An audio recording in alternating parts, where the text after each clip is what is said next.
Hello everyone. अब तक हमने एचटेट पीजीटी फिजिक्स 2014 के पेपर के 120 क्वेश्चन कर लिए हैं। आज हम डिस्कस करेंगे क्वेश्चन नंबर 121 को। क्वेश्चन नंबर 121 क्या है? In Fraunhofer diffraction the incident wave front should be. जब हम फ्रेनहोफर डाइफ्रैक्शन करते हैं तो इंसिडेंट वेव फ्रंट कैसा होगा? तो incident wave front should be plane. ऐसा क्यों है इंसिडेंट वेव फ्रंट प्लेन होता है? बिकॉज जो लाइट सोर्स है, because the light source is effectively at an infinite distance. जो फ्रेनहोफर डाइफ्रैक्शन है उसके केस में जो सोर्स होता है वो इनफाइनाइट डिस्टेंस पर होता है। अगर हमसे फ्रेनल डाइफ्रैक्शन पूछते तो उसके लिए जो मिलेगा वो स्फेरिकल और सिलेंड्रिकल वेव फ्रंट मिलेगा, क्योंकि उसका जो सोर्स होता है वो फाइनाइट डिस्टेंस पर होता है। तो हमारे पास क्या पूछा था? फ्रेनहोफर डाइफ्रैक्शन में पूछा है तो इंसिडेंट वेव फ्रंट प्लेन मिलेगा, क्योंकि हमारे पास जो सोर्स है वो हमारा इनफाइनाइट डिस्टेंस पर है। नेक्स्ट है क्वेश्चन नंबर 122। क्वेश्चन क्या है? A lens made of glass of refractive index 1.5। एक लेंस है जो कि ग्लास का बना हुआ है जिसका रिफ्रैक्टिव इंडेक्स है 1.5 और फोकल लेंथ है 10 सेंटीमीटर। हम लिखते रहेंगे कि रिफ्रैक्टिव इंडेक्स कितना है और फोकल लेंथ कितनी है एयर के अंदर। And 50 centimetre when completely emerge in a liquid. और उसकी जो लेंथ है, फोकल लेंथ, वो 50 सेंटीमीटर है जब उसको हमने किसी लिक्विड में डाल दिया है। अब उस लिक्विड का रिफ्रैक्टिव इंडेक्स बताना है कितना है। तो देखो कैसे करना है। हमारे पास जो फॉर्मूला है लेंस मेकर फॉर्मूला, वो क्या कहता है? लेंस मेकर फॉर्मूला वो होता है 1/f is equal to mu of lens by mu of medium minus 1 into 1/r1 minus 1/r2। क्या होता है 1/f? लेंस मेकर फॉर्मूला यही होता है ना, म्यू ऑफ किसी दूसरे मीडियम का, लेंस का, by mu of medium minus 1/r1 minus 1/r2। हम इसको ना पूरे को k मान लेते हैं, इसको r1 और r2 की जगह सीधा k लिख लेंगे। Let k is equal to 1/r1 minus 1/r2। Focal length air के केस में कितनी थी? 10 सेंटीमीटर। रिफ्रैक्टिव इंडेक्स एयर का कितना है? 1। और ग्लास का रिफ्रैक्टिव इंडेक्स कितना दे रखा है? 1.5। तो अब पुट करो सारी value. 1 focal length, mu of lens यानी glass, mu of medium minus 1 into में इसकी जगह हमने k लिख लिया और k की वैल्यू हमने कैलकुलेट कर ली 1/5। तो k is equal to 1/r1 minus 1/r2 की जगह हम अब क्या पुट कर सकेंगे? 1/5। अब हमने उसको लिक्विड में डाल दिया है जिसकी लिक्विड की फोकल लेंथ है 50 सेंटीमीटर। अब हमें उसका रिफ्रैक्टिव इंडेक्स जो मीडियम है, लिक्विड है, उसका निकालना है। तो 1/f mu of lens mu of medium minus 1 into के। तो म्यू ऑफ लेंस कितना है? 1.5 और म्यू 1 जो है वो कैलकुलेट करना है माइनस 1 इंटू के की वैल्यू क्या है? 1/5। पुट कर दो 1/50 1.5 म्यू 1 माइनस के 1 इंटू 1/5। सोल्व करो इसको तो हमारे पास म्यू 1 की जो वैल्यू है वो आ जाएगी 1.36। तो यही पूछा था इन्होंने कि रिफ्रैक्टिव इंडेक्स बताओ सेकंड, और जो लिक्विड हमने लिया है जिसके अंदर उसको लेंस को कम्प्लीटली इमर्ज किया है हमने। अब है हमारा क्वेश्चन नंबर 123। 123 क्वेश्चन क्या है? In a series LCR circuit, series LCR circuit है, द वोल्टेज अक्रॉस R के अक्रॉस जो वोल्टेज है, C के अक्रॉस और L के अक्रॉस वो सेम है। कितनी? 15 वोल्ट है हर एक के according. The value of applied EMF is. तो अप्लाइड EMF की वैल्यू क्या होगी? सीरीज LCR सर्किट है, वोल्टेज अक्रॉस R, C और L वो 15 वोल्ट है। वैल्यू कितनी होगी अप्लाइड EMF की? तो देखो हम निकालते हैं value of applied EMF. V R, V L, V C सब क्या है 15 वोल्ट है। जो वोल्टेज हम निकालेंगे रिजल्टेंट वो क्या होगी वी आर का square plus V L minus V C का स्क्वायर। तो वी आर का स्क्वायर यानी 15 का स्क्वायर और वी एल माइनस वी सी क्या है 15 माइनस 15 यानी 0। तो सिर्फ 15 का स्क्वायर यानी कि क्या होगा 15 वोल्ट। तो the value of applied EMF की वैल्यू क्या होगी 15 वोल्ट। नेक्स्ट है क्वेश्चन नंबर 124 जो कि क्या है which of the following statement is not true for an equipotential surface. यहाँ पर कई सारी स्टेटमेंट थी जो सारी की सारी गलत थी। एक ही स्टेटमेंट है जो ट्रू है इक्विपोटेंशियल सरफेस के लिए कि equipotential surface are always spherical in shape.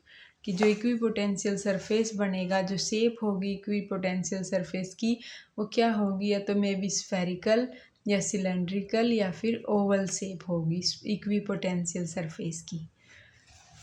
Next question है 125 क्वेश्चन। रैंक निकालना है हमें इस मैट्रिक्स का 0 2 -3 ये जो है इसका रैंक निकालना है। रैंक निकालने के लिए हम पहले डिटर्मिनेंट निकाल लेंगे। तो देखो रैंक निकालना है इस मैट्रिक्स का ये है 0 के कॉरस्पॉन्डिंग देखो पहले 0 और ये ऐसे लेंगे तो 0 -25। फिर 2 के कॉरस्पॉन्डिंग लेते हैं तो 2 के कॉरस्पॉन्डिंग ये फिर -3 के कॉरस्पॉन्डिंग टोटल आ गया -60।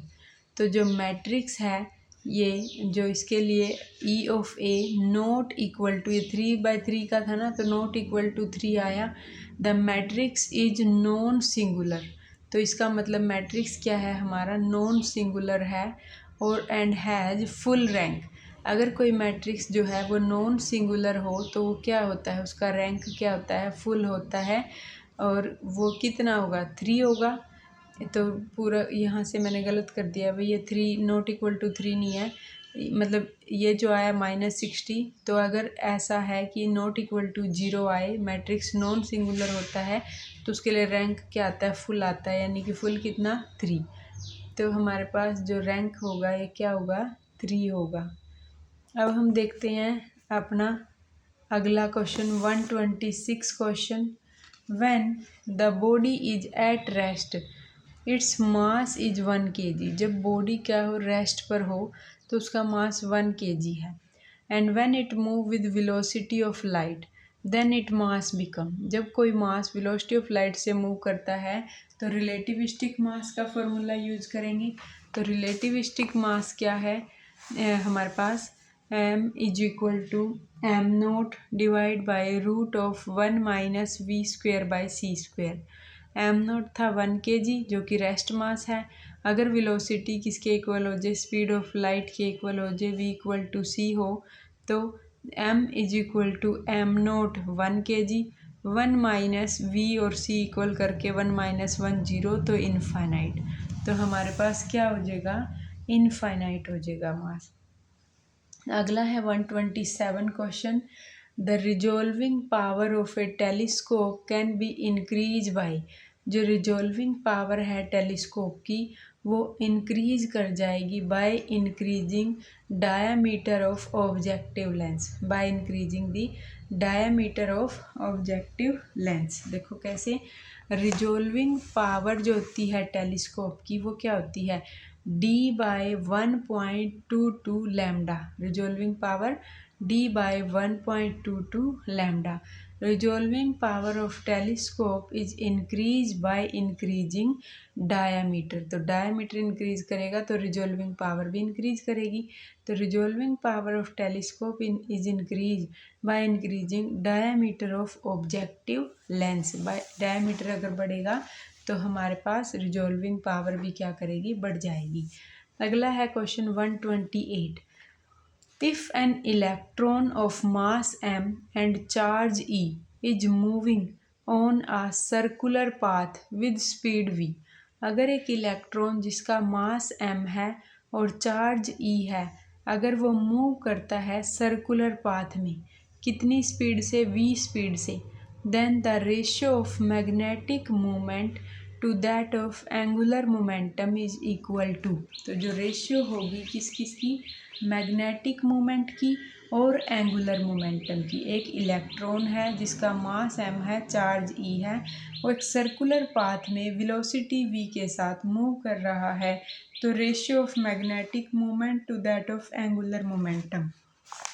तो देखो रेशियो ऑफ मैग्नेटिक मोमेंट और एंगुलर मोमेंटम की रेशियो। तो मैग्नेटिक मोमेंट क्या होता है, मैग्नेटिक मोमेंट होता है, तो देखो मैग्नेटिक मोमेंट क्या होती है, मैग्नेटिक मोमेंट होती है NIA, N number of turn है, I करंट है, A एरिया है, N यहाँ पर एक ही टर्न बताई है इन्होंने। तो मैग्नेटिक मोमेंट का फॉर्मूला क्या हो जाएगा, I इंटू A। ये क्या बताया है कि एक सर्कल है जिसकी रेडियस R है, तो एरिया क्या होगा उसका, पाई R स्क्वायर। करंट को देखो कैसे लिखते हैं, करंट लिखते हैं charge per unit time. Charge कितना है, किसका चार्ज, इलेक्ट्रॉन का, यानी electron per unit time. Time को कैसे लिखते हैं, displacement per unit velocity. Displacement circular path में क्या होगी, 2 pi are divided by we. तो जब हम यहाँ टी की वैल्यू पुट करेंगे 2 पाई आर बाई वी, तो ये क्या आ जाएगी, EV by 2 pi r into pi r square. और एंगुलर मोमेंटम का तो हमें पता ही है, एंगुलर मोमेंटम की वैल्यू क्या होती है, MVR। तो सोल्व करेंगे तो मैग्नेटिक मोमेंट और एंगुलर मोमेंटम में क्या रिलेशन आएगा, E/2m। अब हम करते हैं क्वेश्चन 129। इन्होंने पूछा है कि कौन सा पेयर आइसोटोनिक है। कई सारे पेयर दिए थे, उनमें से ये पेयर हमने निकाल के आंसर में लिख दिया है कि आइसोटोनिक है। अब बताते हैं कि आइसोटोन क्या होता है। Those element which have same number of neutron are called isotone. जितने भी सेम नंबर ऑफ न्यूट्रॉन होते हैं उनको हम क्या बोलते हैं, आइसोटोन। तो एग्जांपल हमने लिया जो है वो 7 नाइट्रोजन 13, और वो मैंने लिखा नहीं, दूसरा है 6C12, 6C12।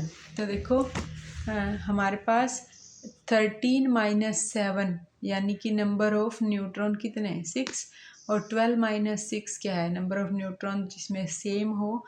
तो ये जो कंपेयर है ये क्या है, नंबर ऑफ न्यूट्रॉन इन दोनों के सेम है, तो इसलिए क्या है, आइसोटोन है। अब है क्वेश्चन 130। 130 क्वेश्चन देखो क्या है, क्वेश्चन है 130 हमारे पास कि न्यूक्लियस थोरियम का 234 decay by the emission of alpha particle. Thorium का न्यूक्लियस है, डिके कर जाता है by emission of alpha particle. क्या निकलता है उसमें से, अल्फा पार्टिकल एमिट करता है। एंड और बीटा पार्टिकल, अल्फा पार्टिकल भी और बीटा पार्टिकल भी। Which of the following nucleus में be the end product of the decay, कि लास्ट में क्या निकलेगा। तो देखो बस थोरियम था 90, थोरियम 234 था।